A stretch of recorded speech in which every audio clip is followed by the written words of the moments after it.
We live in a world where everyone has an opinion. Their own outlook and perspective. On everything. But do we ever hear these opinions from everyday people? Like you and me?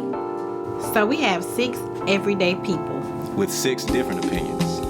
Over 6 great plates of food. Coming together to break bread. Discussing today's trending topics. So stick around and join us for this conversation because this is Breaking Bread Sunday Brunch.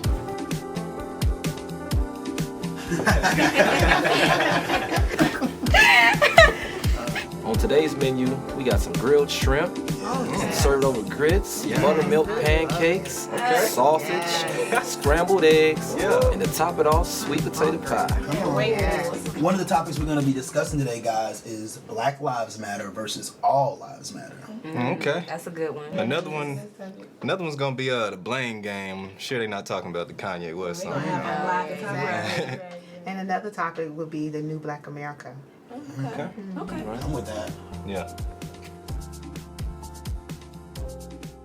So one of the topics today, guys, is Black Lives Matter versus All Lives Matter.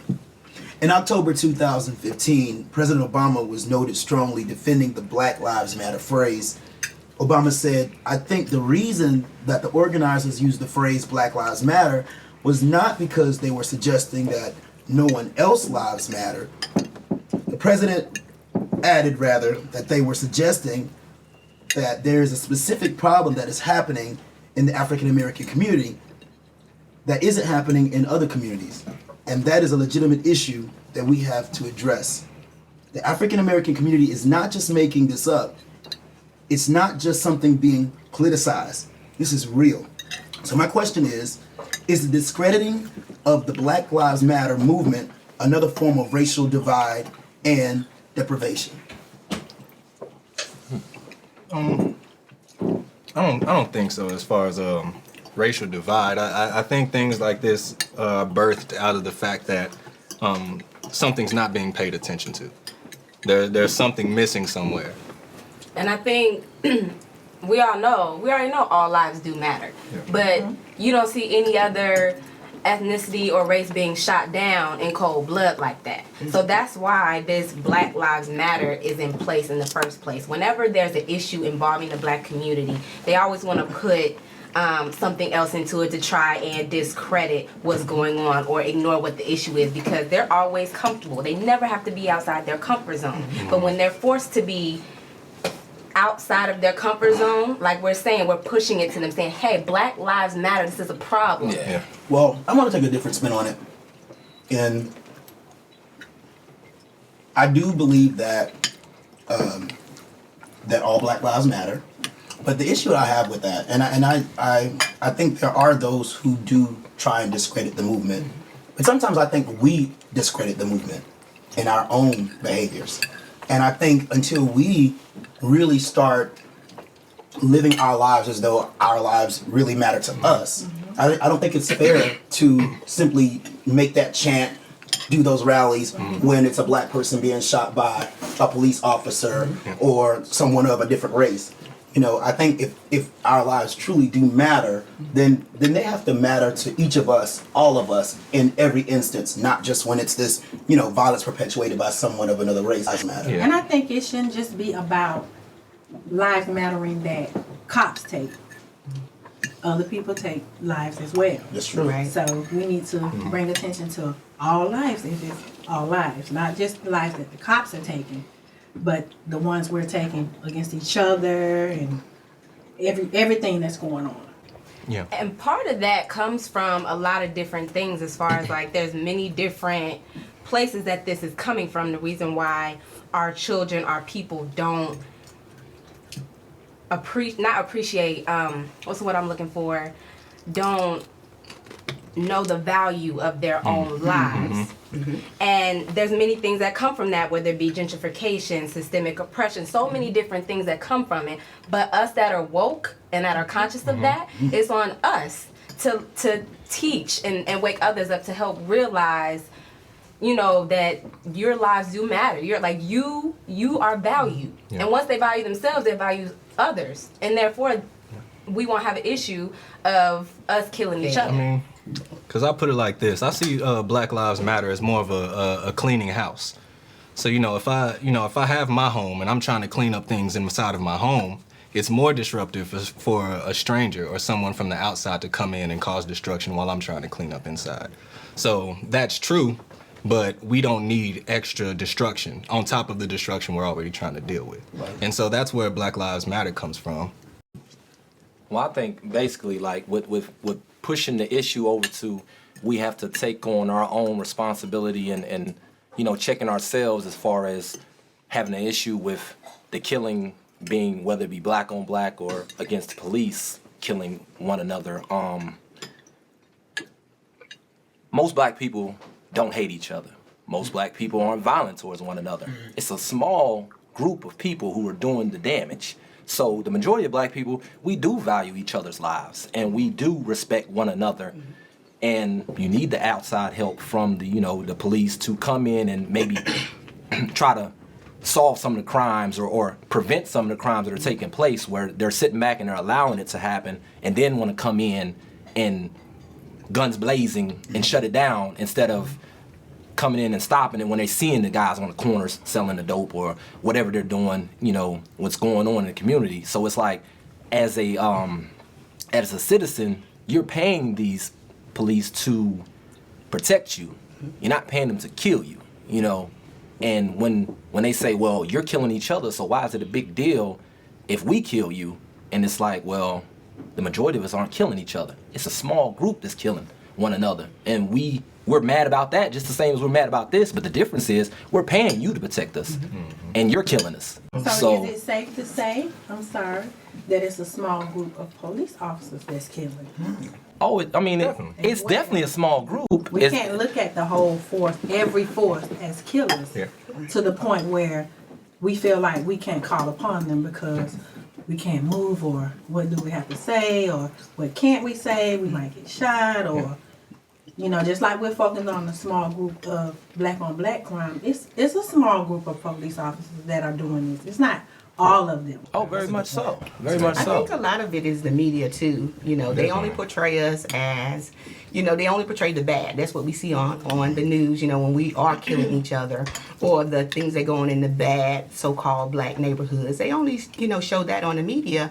And when people see that, they automatically assume that, all blacks, black men, black women, it's a black on black crime. But that is not the case. And if the media would portray us in better ways, see the good that's done in our community, then I think it would be better, because, a lot of people look at what they see on the news. I mean, I watch the news, and a lot of times I can literally get depressed about some of the things I see. And sometimes I don't even want to watch because it's so much bad.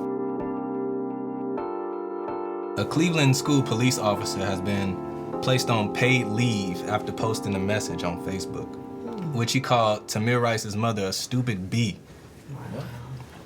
He said the mother only wanted money and Tamir should not have been playing with a fake gun. Wow. But for similar cases such as Tamir Rice, where an innocent young black man was killed by a police officer, who's to blame for the cause? Is it the parents, the child, poverty, education, or the officer? First and foremost, I don't even know that blame is what we should be after right now. The first thing I think about is, before we even get to a place of blame, empathy is where I think we should be focusing on. You have a mother who just lost a son. A child will never get to experience life. A child will never get to raise kids of his own, get to experience what it's like to go to high school, go to college. Just that alone, I think, is very touching. It's heavy. And very heavy.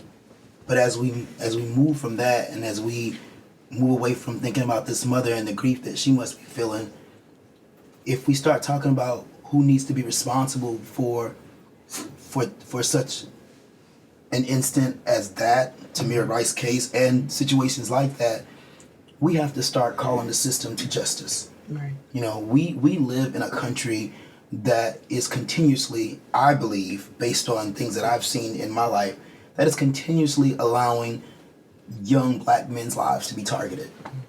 And we just have to call it what it is.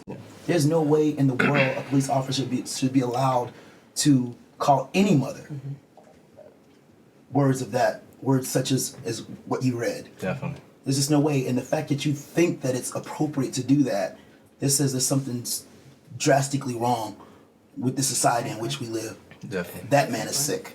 Yeah. And stories like that hurt my heart. Because it's like, so he was holding a toy gun, so he deserved to die? That's a good enough reason for him to die because he was holding a toy gun? And just like my sorority sister Sandra Bland, she was telling the truth about I pay my taxes and this, that, and the third. And she was speaking her mind about things, so she deserved to die? Right. It's not okay. And the fact that is being said, like you were saying about his mother grieving her son, it's not okay.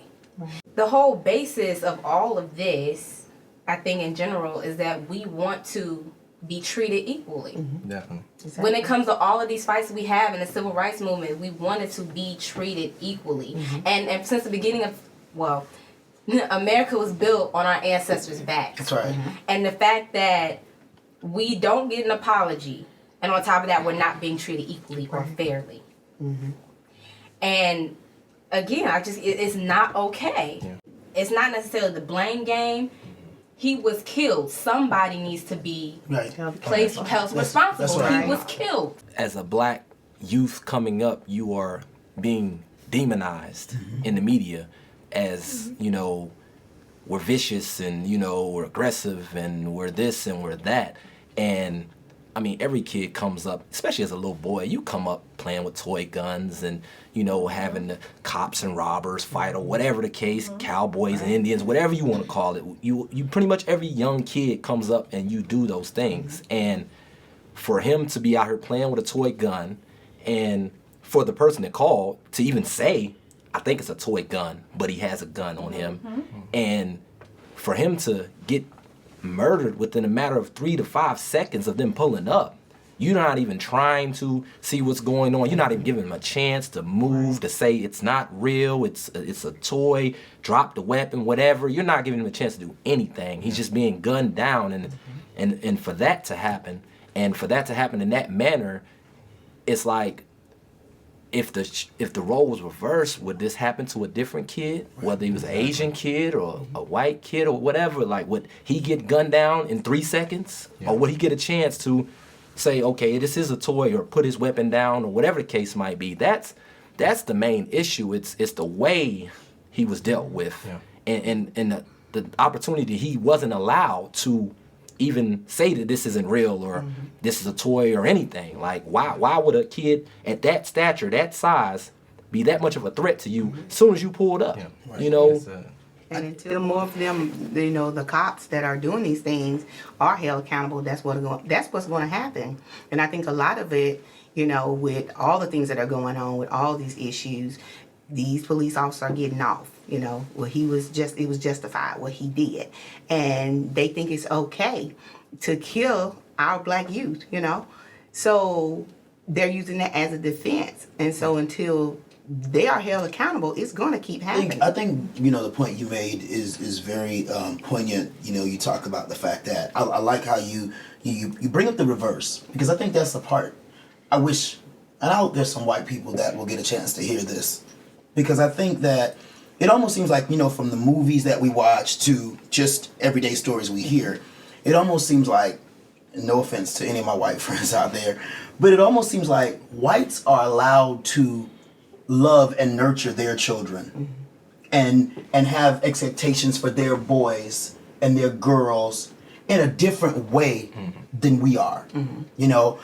Think about the movies where you've got a white father whose child is killed. He's allowed to go and seek vengeance, and he's viewed as a hero. Let that same scenario play out in a black situation, whether it be reality or fictional. And all of a sudden now we've got to get the feds to get in and get involved because you've got a black maniac on, on the loose trying to enact vengeance, or seek revenge for the death of their child. It's a double standard. Yeah. All lives matter, yes. But again, back to the discussion we were having earlier, our black lives do matter, and we need, going back to who's to blame, who should take responsibility, that police officer should definitely be held accountable, as well as that entire organization that he's part of. But I want to talk about the initial call. The person that placed the call had a responsibility at the moment. If you had kids that was in your care, whether they were in your area, you were watching them, looking over them, whatever the case may have been, I think it should have been handled differently before you picked up the phone and called the police. And I'm not going to putting the blame on that person, but I think that if you knew it wasn't a real gun, there was no need to make the call. Definitely. Exactly. It's a lot that we can say at this point about in regards to the steps that led up to this. Yeah. And it was a starting point, which was the initial call. Yeah. If I have kids, I have 2 kids, so if I'm seeing over or watching over kids or there where I can see them, and you have to make some good decisions and choices before you react. Knowing that this little black boy could potentially grow up to become a father and produce more black offspring. I mean, it's just a lack of acknowledgement for basic human rights. I mean, regardless of which way you twist and turn at it. Why do you have to look like me to understand that our hearts beat the same? And when you start to create differences, not discover differences, but create differences to separate us and create this lack of understanding, that's where fear comes in. And with fear comes insecurities. But part of it is they don't want to. And they want to what? To understand. Okay. Just like I'm fluent in sign language, and so the deaf community, they have their community, right? And so for us, we don't have to learn sign language because we don't have to. And it's kind of like that same principle. And it's like they don't want to because they're so comfortable and they hate being outside of their comfort zone. Our last topic we're going to touch on is the new Black America. Racial discrimination and profiling seem to have been highlighted even more within recent years, where our young black males and females have been victims, which led to their deaths becoming household names and to the point of interest in new topics of conversations within the Black family unit. Names such as Trayvon Martin, Sandra Bland, Tamir Rice, Jordan Davis, Michael Brown, and Oscar Grant, to name a few. Our question, the question that I want to interject is, are our children aware of the events affecting young Black America today? Go ahead. I think when it comes to asking if our children are aware, you have to ask, which children are you talking about? Okay? Are you talking about, black children, white children, rich children, poor children, educated children, undereducated children? Which children exactly are we talking about? Now, I work in Atlanta Public Schools, and I happen to work at one of the schools where I'm not exactly sure of the demographics in terms of what the household income, the median household income is, but based on just what I'm seeing in a lot of the classrooms that I've been fortunate enough to sub in, I'm concerned about whether or not children really are consciously aware of all that is happening within the Black community or within the issues that are affecting them. There's social media, and I think much of their awareness is coming from that. However, the thing with that is, a lot of times with social media, the awareness they get is often skewed. You don't know what's true. Exactly. And the other thing is, it's often one-sided. And it's not necessarily factual. A lot of the issues that concern them are almost, what's the word I'm looking for? Superficial issues. Are students now aware that Georgia doesn't require you to know how to write cursive? That's an issue. That's an issue that I don't think the students are aware that's affecting them. How are you going to read historical documents if you don't know cursive writing? Right. You know? Exactly. How are you going to sign your name when you go to open up a bank account? And as a parent of 2 boys, I educate my boys on what's happening, as well as the school that they go to. I'm not sure if it's the area that focuses on what, but we're in Henry County. Mm-hmm. They do come home very knowledgeable of what's going on. Mm-hmm. I believe it was, my home state, the state of Oklahoma, I believe they were trying to get rid of AP US history at some point last year to remove the possibility of further knowledge into such topics like the Civil War and things of that nature. It's very important us as parents to teach our children and to let them know, when you see something on TV, what does that mean?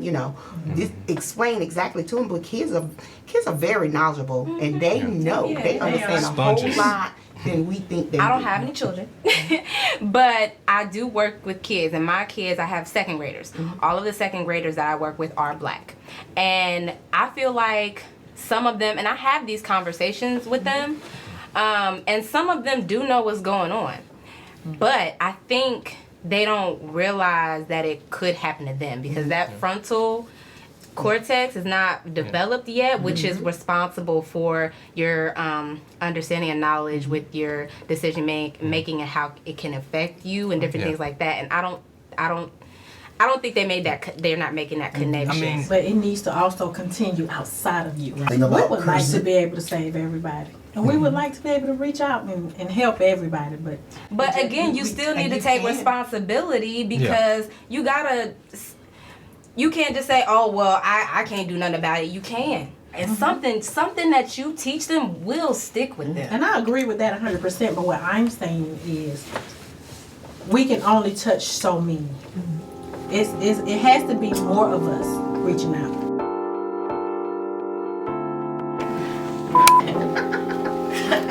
Get them off. All right, quiet on set. Twerk a little bit. It's so good.